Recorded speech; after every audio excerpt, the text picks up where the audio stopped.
Little Myth.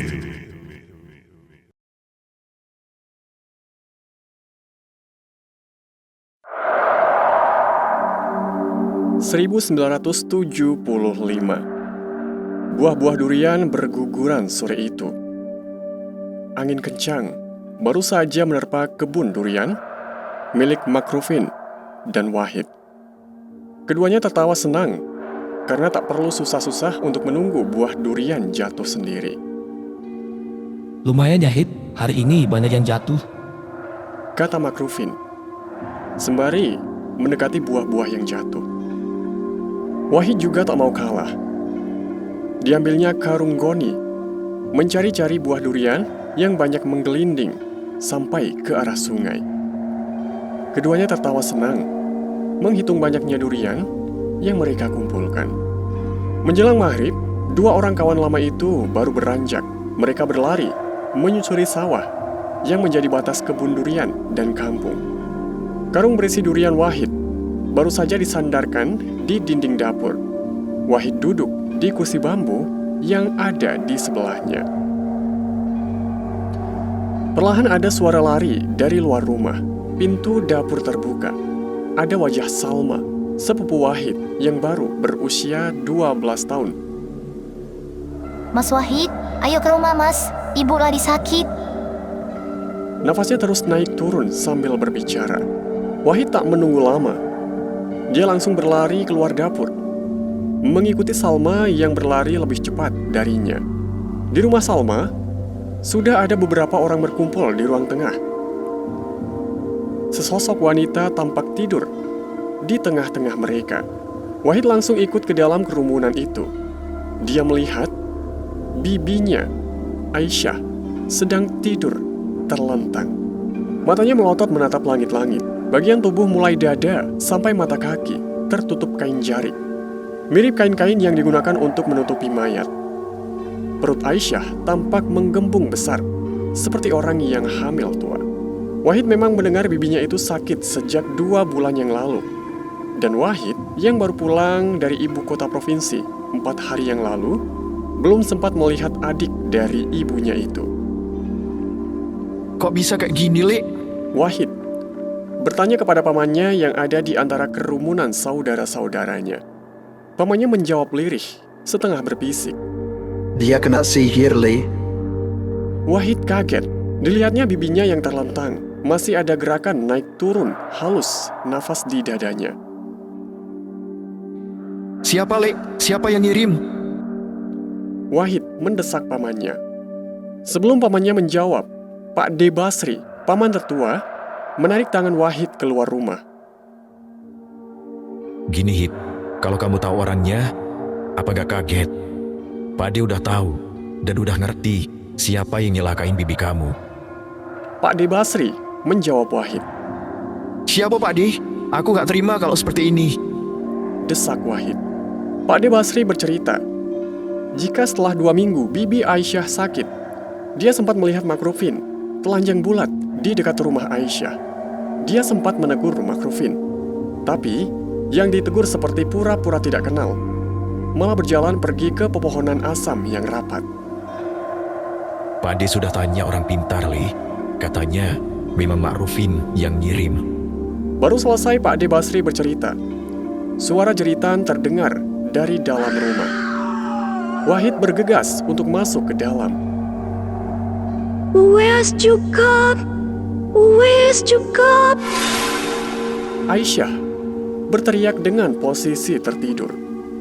Keluarga yang ada di dekatnya berusaha menenangkan, tapi Aisyah semakin menjadi. Tubuhnya kejang-kejang, lalu perlahan Wahid melihat kain jarik di bawah perut bibinya itu basah. Air berwarna putih keruh keluar perlahan dari daerah kemaluan Aisyah, mengalir seperti ditumpahkan. Bibi Aisyah tiba-tiba kembali menjerit. Kali ini suaranya lebih kencang. Tak lama kemudian mengejan, lalu lemas. Pak D. Basri mendekati tubuh bibi Aisyah. Dipegangnya leher dan pergelangan tangan adiknya itu. Innalillahi wa inna ilaihi raji'un. Pak D. Basri menggeleng. Bibi Aisyah meninggal malam itu. Wahid mengikuti semua proses pemakaman. Sebelum jenazah bibinya itu dikafani, Wahid sempat mengamati wajah bibinya. Rautnya tampak lega dan sedikit tersenyum, jauh berbeda dengan waktu selagi masih sakit. Kemudian dia ingat ucapan orang tuanya, jika mereka yang meninggal karena santet, wajahnya akan tampak lebih bersih setelah meninggal. Rasa emosi sempat menjalar di wajah Wahid. Apalagi, sejak proses pemakaman sampai pengajian, dia tidak melihat Makrufin sama sekali. Padahal, rumah Makrufin tak terlalu jauh. Dia juga kenal dengan Bibi Aisyah. Setelah 7 hari kematian bibinya itu, Wahid mencoba mencari Makrufin. Didatangi rumah temannya itu, Wahid mengetuk pintu rumah Makrufin beberapa kali. Permisi. Maaf mas, Mas Ma'ruf lagi keluar kota. Sudah 2 hari ini. Jawab istri Makrufin. Wahid mengangguk dan langsung pergi. Dia tetap berusaha mencari keberadaan Makrufin. Setelah 2 hari berkeliling mencari, akhirnya Wahid menemukan Makrufin sedang duduk bersama tukang ojek di pangkalan. Diaturnya mimik wajahnya agar tak langsung terlihat emosi di depan Makrufin. Wahid, dari mana? Dari kemarin nyariin aku ya? Kata Makrufin langsung menyapa. Wahid tersenyum tipis. Iya Ruf, aku ada perlu sama sampean. Bisa nggak kita bicara sebentar? Makrufin menyeruput kopi yang ada di depannya, lalu meludah 2 kali ke arah kiri, lalu berdiri mengikuti Wahid. Tak jauh dari pangkalan ojek, ada warung bakso yang sedang tutup. Wahid mengajak Makrufin untuk duduk di sana. Aku langsung aja Ruf, kamu ini kan teman dekatku, sudah tak anggap keluarga. Tapi kok tega kamu nyelakari? Wahid langsung mencecar Makrufin. Nyelakani apa? Maksudmu apa sih, Hid? Aku nggak ngerti. Makrufin berdiri dari duduknya. Bibi Aisyah kena santet beberapa hari yang lalu. Dia juga meninggal. Gak usah pura-pura, kamu kan yang nyelakain. Kali ini Wahid mulai emosi.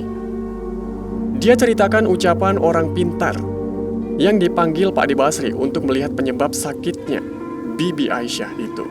Termasuk ceritanya memergoki Makrufin yang telanjang di malam hari.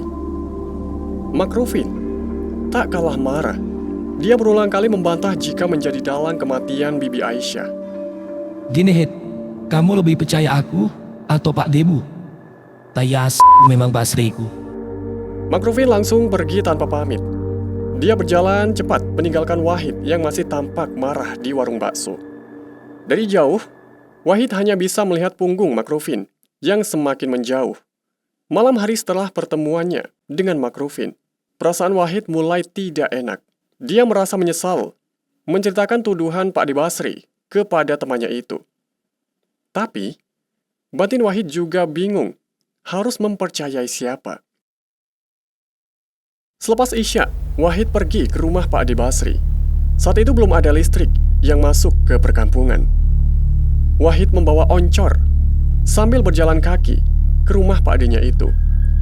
Sekitar 50 meter sebelum sampai ke rumah Pak D-nya, Wahid melihat ada bola cahaya berwarna merah.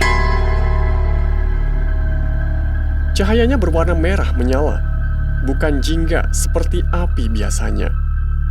Bola itu lalu menukik dan jatuh di dekat tempat tinggal Pak De Basri. Wahid yang sadar dengan apa yang dilihatnya, langsung berlari ke arah jatuhnya bola api itu. Wah, lintang geni. Teriak Wahid sambil terus berlari. Dilompatinya pagar kayu yang ada di belakang rumah Pak De Basri. Sambil menerawang, samar-samar dia melihat ada sosok yang berdiri di belakang rumah Pak De Basri. Wahid meletakkan obornya di dekat pagar. Kakinya melangkah mengitari pinggiran pagar, mencoba melihat sosok itu dari arah pinggir. Wahid berjalan menjinjit dengan hati-hati agar tidak terdengar. Semakin dekat, Wahid bisa melihat sosok itu lebih jelas. Tubuhnya jangkung, dengan kaki dan tangan yang kurus. Rambutnya panjang acak-acakan. Sosok itu beberapa kali mengeram sambil meraba-raba punggung rumah Pak Ade Basri, seperti sedang mencari celah untuk masuk ke dalam rumah. Woi, ngapa awakmu? Wahid meneriaki sosok tersebut. Makhluk itu langsung menoleh ke arah Wahid. Mulutnya bergumam seperti orang yang merapalkan mantra. Melihat wajah makhluk itu, Wahid langsung berdiri mematung. Mata makhluk itu hitam besar, melotot ke arah Wahid. Wajahnya rusak, seperti kulit hangus, terbakar. Dengan mulut lebar dan hidung yang terus mengeluarkan lendir.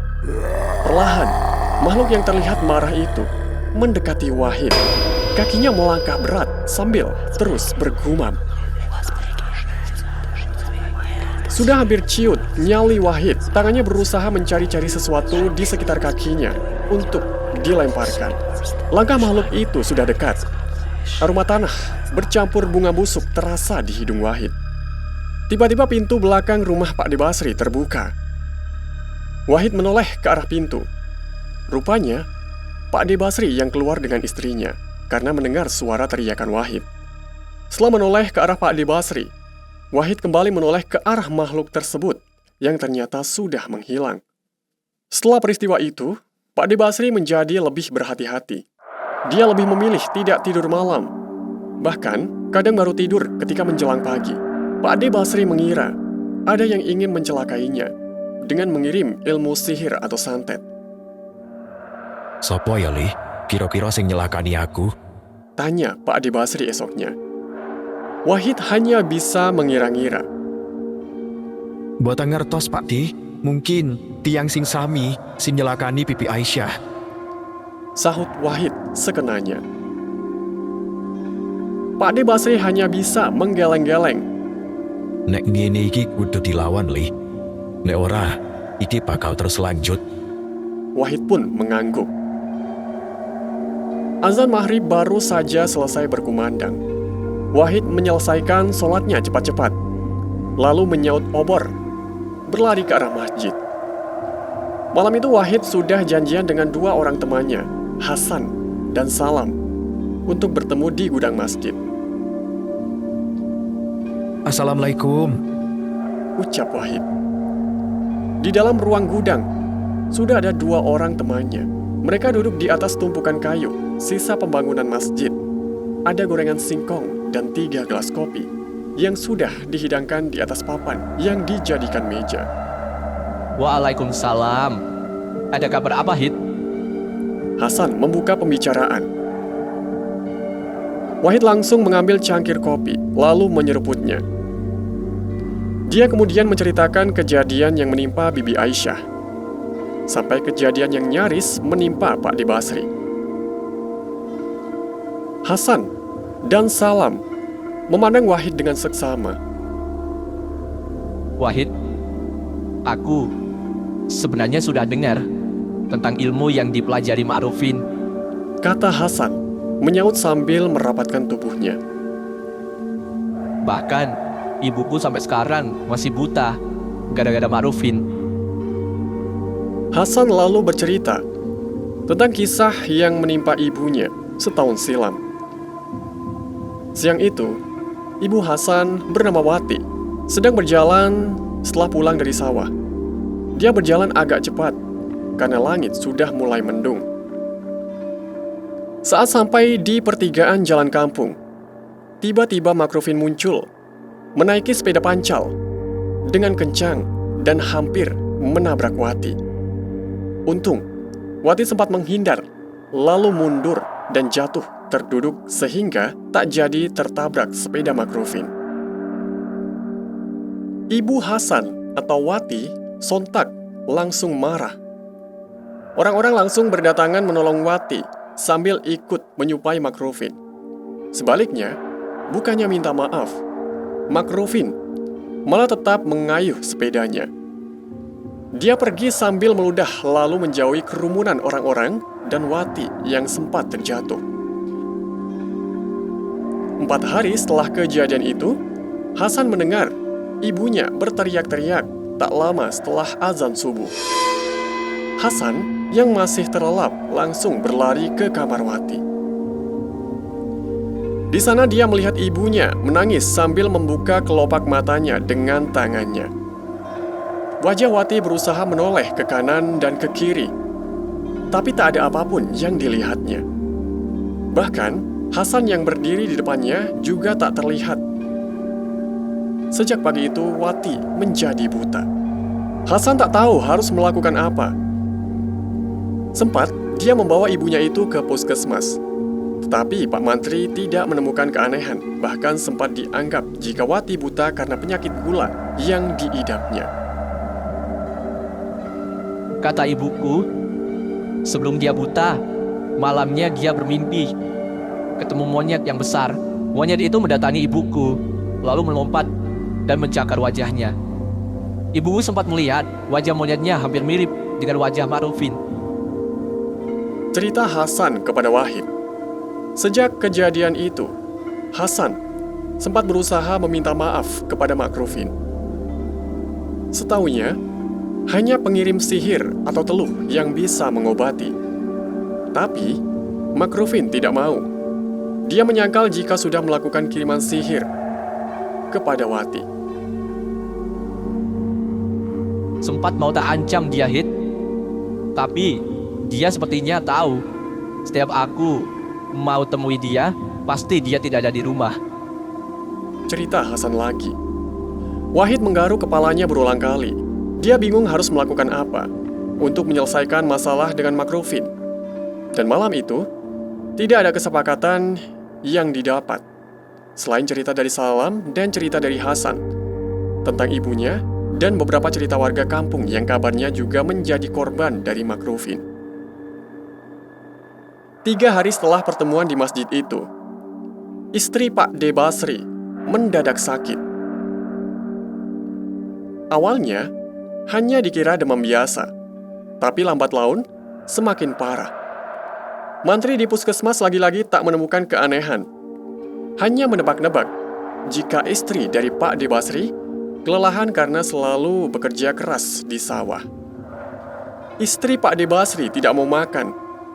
Setiap hari hanya tidur di atas dipan rumahnya. Beberapa kali dipaksa makan, selalu dimuntahkan. Wahid yang sejak kecil dekat dengan keluarga Pak D. Basri akhirnya sering datang untuk merawat istri dari Pak D. Basri. Malam ke-9, setelah istri dari Pak D. Basri mulai sakit, Wahid menginap di rumah Pak D. Basri. Saat itu ada kedua anak Pak D. Basri, yang keduanya ikut menjaga malam itu. Ketika semua terlelap tidur, anak Pak D. Basri yang kedua, perempuan bernama Rosita, terbangun. Ada yang menyentuh pundaknya berkali-kali. Rosita membuka matanya dan melihat ibunya duduk di pinggir dipan sambil menyenggol-nyenggolkan kakinya yang kurus ke pundak Rosita. Ibu lapar, Ros. Tolong belikan tempe ya. Kata ibunya itu. Rosita mengusap wajahnya, mencoba menghilangkan ngantuk. Kemudian, dia berdiri. Digoyangkannya pundak kakaknya yang tidur di sebelahnya. Kakak Rosita tak kunjung bangun. Dan Rosita tak berpikir panjang. Dia langsung berdiri, lalu mengambil obor di dapur. Dicarinya bahan makanan di besek, dekat rak piring. Ternyata tidak ada tempe di sana. Rosita lalu mengacak-ngacak tempat lainnya, dan semuanya kosong. Waktu saat itu sudah menunjukkan pukul 11 malam. Mau tidak mau, Rosita akhirnya keluar rumah. Rosita beranjak mengambil uang di bawah bantal. Ada salah satu tetangga yang membuat tempe. Rosita akan pergi ke tempat tetangganya itu. Biasanya, mereka mulai produksi pada malam hari, karena harus berjualan ke pasar sejak dini hari. Ketika baru berjalan keluar rumah, tak sengaja Rosita melihat ada orang yang tengah merokok di pos ronda. Rosita lalu mendekati orang tersebut, bermasuk meminta antar ke tempat penjual tempe. Saat langkahnya sudah dekat, dia pun melihat ternyata yang duduk di pos ronda adalah Makrufin. Dia bertelanjang dada sembari menggunakan sarung. Ketika tahu Rosita datang, Makrufin seperti terkejut. Dia langsung berdiri dan berjalan cepat meninggalkan Rosita. Singkat cerita, Rosita kembali membawa tempe yang dibelinya dari tetangganya. Saat sampai di rumah, Rosita melihat ruang tengah tiba-tiba ramai. Wahid dan anak pertama dari Pak De Basri semuanya terbangun. Mereka berdiri sambil melihat ke arah Dipan. Rosita melihat Pak De Basri yang sedang berdiri menggendong ibunya itu sambil menimang-nimang seperti bayi. Istri Pak De Basri terlihat senang sambil tertawa-tawa. Dan Pak De Basri tak kalah senang. Wajahnya terlihat tersenyum ketika melihat istrinya sehat. Malam itu, setelah puas digendong oleh Pak De Basri, istrinya minta untuk digorengkan tempe. Rosita ikut senang ketika melihat ibunya akhirnya mau makan. Disuapinya ibunya berulang kali, sampai semua tempe yang digorengnya ternyata habis. Malam itu, seisi rumah merasa tenang. Setelah menunggu beberapa hari, akhirnya istri dari Pak De Basri sudah sembuh. Esok harinya, Rosita bangun lebih cepat. Dia ingin memasakkan ibunya lagi seperti tadi malam. Baru beranjak dari tempat tidurnya, Rosita melihat ibunya tertidur dalam kondisi miring. Rosita langsung menuju dapur menyalakan kompor kayu. Dicarinya sisa-sisa tempe mentah yang disimpannya. Dengan cekatan, kayu bakar diaturnya agar wajan di atasnya cepat panas. Baru saja 3 iris tempe dicemplungkan ke wajan, Rosita mendengar suara keras ayahnya yang melengking. Dilemparnya tempe yang masih di tangannya itu, lalu berlari ke ruang tengah, tempat tidur ibunya. Wahid juga tampak berdiri menepuk pundak dari anak Pak De Basri yang pertama. Dan Pak De Basri yang memeluk tubuh istrinya yang kurus dengan mulut menganga. Tempe goreng yang disuapkan Rosita semalam ternyata adalah makanan terakhir dari ibunya itu. Pagi itu, istri Pak De Basri meninggal dunia. Rosita langsung tak sadarkan diri, tak lama setelah mendengar tangisan kakaknya.